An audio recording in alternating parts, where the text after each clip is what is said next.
Maka-relax jud ka sir at maka-una-una gud ka, lalong-lalo na makatanaw ka gud tong secret power lalo na tong Tagalog at saka katong courageous, as in very touching po.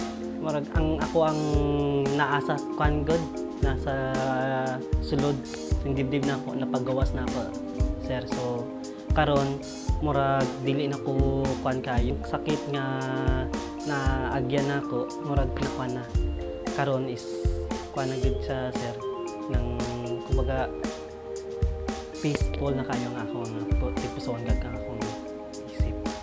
Nakita na ako sir, mas lalo pa ko mag-improve, lalo pag sa tinod lang mag-success gid ako dinhi sa Docal Alternativo sir, basta maningkamot lang gud. Ang ako alang mga sulti gud sa kan dapat be positive always.